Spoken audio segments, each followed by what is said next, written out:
Okay, Mike, we talked about the extra problems that people like you have to get on with bookmakers, which we'll address again in a minute as well. But it's continuing on your approach to betting, because a lot of people like to sort of learn what has stopped being viable, even if you could get on, that used to be viable when you started, as in punting.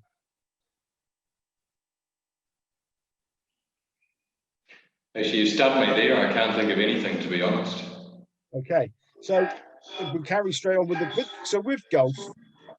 I mean, all the form for the layman, anyway, all the form is there to see, apart from obviously the smaller tournaments that you gather the form from that a lot of people may overlook. There's no sort of inside information like there might be on horse racing or secret gallops or anything, or is there? And you covered that with your talking about the tournaments that you do cover that other people don't. But is there anything else that you think you take into account differently to other punters? Probably.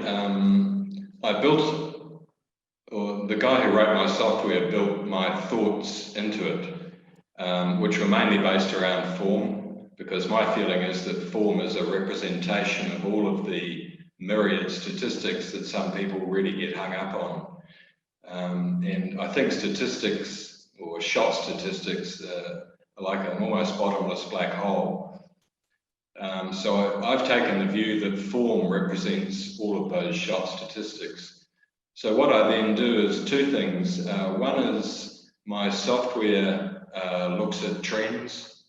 It looks at a player's form trend over the entire period that he's been in my database and looks for patterns. For example, guys who may play well around the end of the year. Cameron Smith, perhaps an example. I think all of his wins have been between October and January. So it looks at trends, and then it also attaches a strength of field to every form data point. So a guy who comes into a PGA Tour event with a recent second on the Corn Ferry Tour, my software will convert that second on the Corn Ferry Tour to a PGA placing, which might be 25th, and treat it as such in the analysis and the pricing of that golfer. So that in particular, I think, leads to a tiny bit of an edge I might have when you have, for example, a tournament in Hong Kong on the Asian Tour, and there's a few European Tour players there, and a couple from the Japan Tour and some from the Korean Tour, as well as the Asian Tour regulars, and maybe a couple of other strays from Australia or wherever. I think my software is able to pull all those disparate pieces of form together and construct an intelligent market on the event, or a set of odds on the event. Okay, now I mean, for starters, do you input all that data yourself? Yes, I do. So how much, time of your day would you spend on that sort of thing? It's roughly 18 hours a week. Right. Okay. Because half a week's work. It's not screeds of data. It's just placings. So the only challenge for me is to keep my database integrity by ensuring that every player name is unique, and that's one of the challenges. Okay. Now, I'm interested that you say you look for trends and you look to see. You stated an example of a player that does well at the end of the year, etc. How deep do you go? Do you then look and see why that may be, just in case the reason for it changes? No, I don't. Because it's only an element of the pricing equation, I just let it occur behind the scenes and I don't question it. Where it might come up is if I rate a player 28 to 1 and the market opens 66 to 1. I dig deeper into those scenarios on every player, on every tournament. And sometimes the explanation might be what you're hinting at. But if I can't explain it to myself in any way, then I start betting on them. Okay. Now, I was interested to read that you think the official world ratings are imperfect. Why do you feel that? Um, well, they attempt to be perfect in that they age form over a 2-year period. But a player who gets a win in particular gets a relatively large number of world ranking points compared to the other players in the tournament. And he's not actually that much better than them. And also, a player carries that perhaps one good week of his decade for up to 2 years in his world ranking points. So for several reasons, I mean, they're the best we have and I use them. In fact, they're the starting point for every field that I try and rate. But yeah, for the reasons I've mentioned, they're imperfect because the points mean too much relative to other players, and because it may represent one player's career week and he's not going to do it again this week or next month.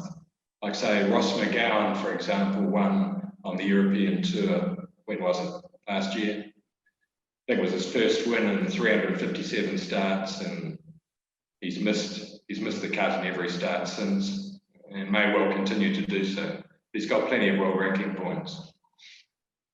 Okay, now you started, if I got my facts right, Green Squared Golf in 2011, so 10 years.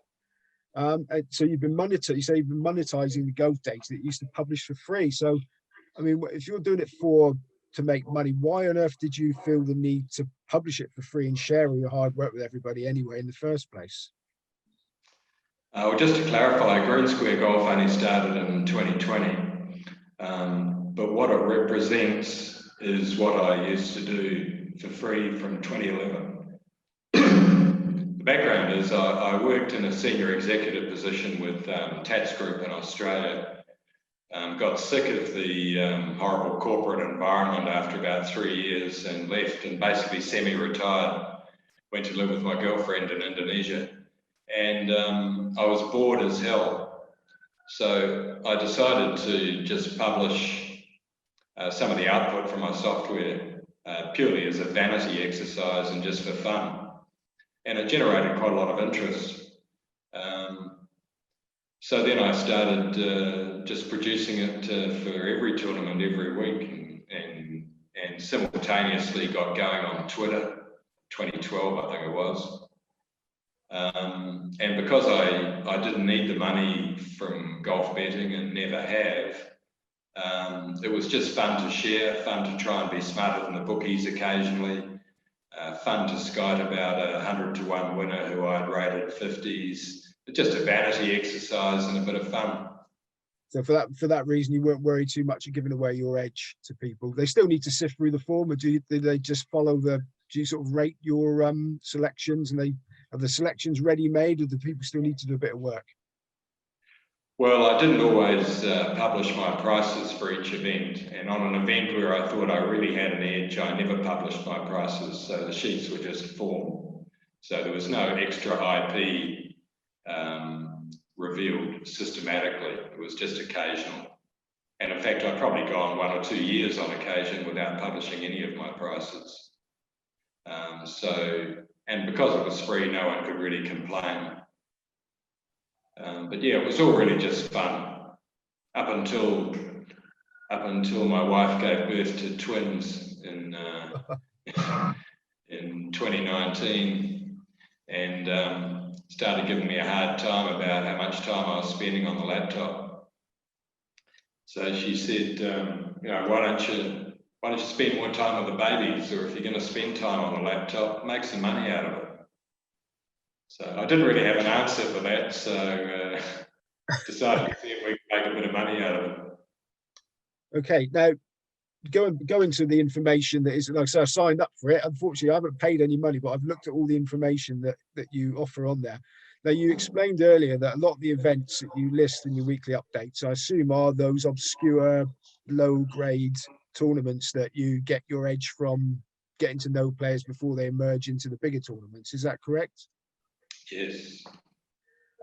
Do because I ran it by a keen golf bettor, and he's, you know, he's never even seen a lot of these priced up. So are they purely for information purposes, or can you bet on some of those, or would you even think about betting on some of those low grade golf tournaments?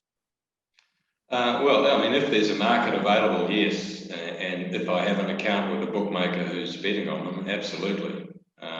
I would much rather bet on those tournaments than on the PGA Tour or European Tour, where there's so much more analysis and so much more disclosure of statistics and the like.